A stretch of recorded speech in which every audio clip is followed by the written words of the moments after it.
நம் தேவனாகிய இயேசு கிறிஸ்துவினால் உங்களுக்கு கிருபையும் சமாதானமும் சந்தோஷமும் உண்டாவதாக. இன்னைக்கு ஒரு வசனத்தின் பகுதியை தலைப்பா எடுத்து பரிசுத்த அலங்காரத்தை குறித்த வேத பகுதிகளை பார்க்க போறோம். அந்த தலைப்பானது பரிசுத்த ஜாதியாயும். இந்த வார்த்தைகளை கேட்கும் போதே இது எந்த பகுதியில வந்திருக்குன்னு நிறைய பேருக்கு புரிஞ்சிருக்கும். 1 பேதுரு 2வது அதிகாரம் 9வது வசனத்துல, நீங்களோ உங்களை அந்தகாரத்தினின்று தம்முடைய ஆச்சரியமான ஒளிநடத்திற்கு வரவழைத்தவருடைய புண்ணியங்களை அறிவிக்கும்படிக்கு தெரிந்து கொள்ளப்பட்ட சந்ததியாயும் ராஜரீகமான ஆசாரிய கூட்டமாயும் பரிசுத்த ஜாதியாயும் அவருக்கு சொந்தமான ஜனமாயும் இருக்கிறீர்கள். கிறிஸ்துவினால மீட்கப்பட்ட ஜனங்களாகிய நமக்கு இப்படியான ஒரு அடையாளத்தை தேவன் தாமே கொடுக்கிறாரு. நாம் ஒரு காலத்துல பாவம் என்னும் அந்தகாரத்துல இருந்தோம். அப்படி இருந்த நம்மை தேவன் தம்முடைய ஆச்சரியமான ஒளிநடத்திற்கு வரவழைத்தாரு. அப்படியாக வரவழைத்தது எதற்காக? அவருடைய புண்ணியங்களை அறிவிக்கும்படியாகவே.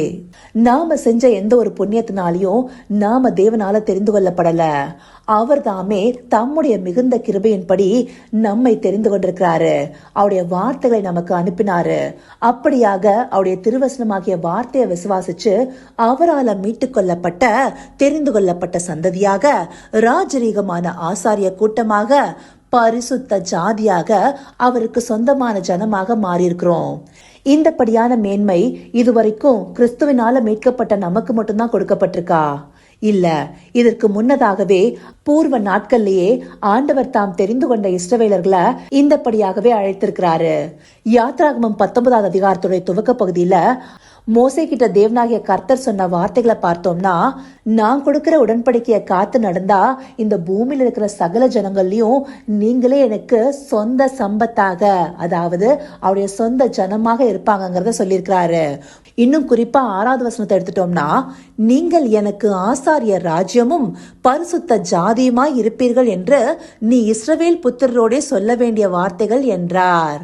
அப்போ அந்த நாட்களிலேயே தேவனாகிய கர்த்தர் தாம் தெரிந்து கொண்ட இஸ்ரவேல் ஜனங்களை பரிசுத்த ஜாதியாகவும் ஆசாரியர் ராஜ்யமாகவுமே அழைத்திருக்கிறாரு.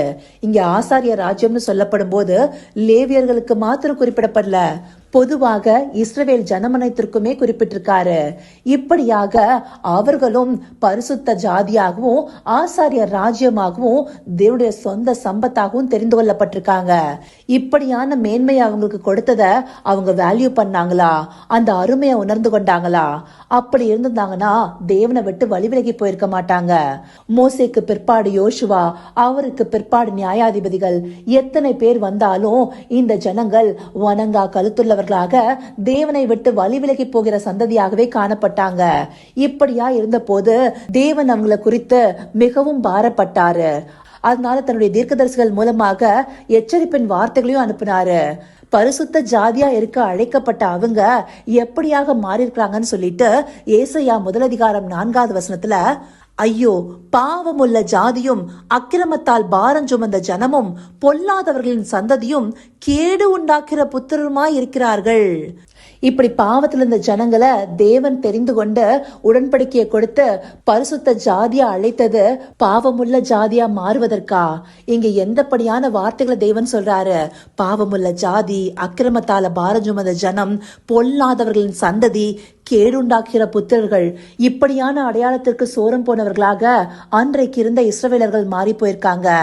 அந்த நாட்கள்ல தெரிந்து கொள்ளப்பட்ட இஸ்ரவேலர்களை திருஷ்டாந்தப்படுத்தியே நம்மையும் ஆவிக்குரிய இஸ்ரவேலர்கள்னு சொல்றாங்க. அப்படி ஆவிக்குரிய இஸ்ரவேலர்களாக தெரிந்து கொள்ளப்பட்ட நாம தேவன் நம்மை அழைத்ததின் மேன்மையை உணர்ந்திருக்கிறோமா? நாமும் தெரிந்து கொள்ளப்பட்ட சந்ததியாக ராஜரீகமான ஆசாரிய கூட்டமாக பரிசுத்த ஜாதியாக அவருக்கு சொந்தமான ஜனமாக அழைக்கப்பட்டிருக்கிறோம். ஒரு காலத்துல காணியாட்சிக்கு புறம்பாக இருந்த நாம இன்றைக்கு தேவனுடைய ஜனம் என்ற மேன்மையை பெற்றிருக்கிறோம். அவரால பரிசுத்த ஜாதியாக இருக்க அழைக்கப்பட்டிருக்கிறோம். அந்த பரிசுத்தத்தின் மகத்துவத்தை நாம காத்துக்கொள்கிறோமா? தேவன் நம்மை பரிசுத்தத்திற்காகவே அழைத்திருக்கிறாரு. அதுவும் அவருடைய பரிசுத்தத்திற்கு நிகராக இருக்கும்படியாக அழைத்திருக்கிறாரு.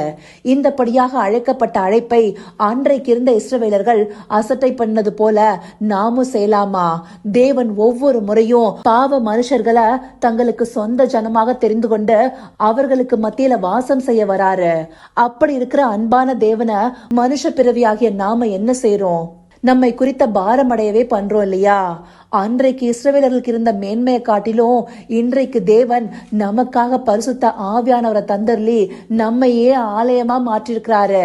நம்மை வழிநடத்த அவருடைய வேத வார்த்தைகளை கொடுத்திருக்கிறாரு.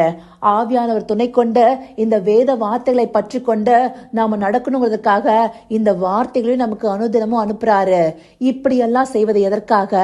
நம்மை பரிசுத்தத்திற்கு ஏதுவாக காத்துக்கொள்ள. ஆனா அந்த பரிசுத்தை விட்டு வழி விலகிறவர்களாக நாம நடந்து கொள்வது எந்த விதத்துல தேவனை பிரியப்படுத்தும்?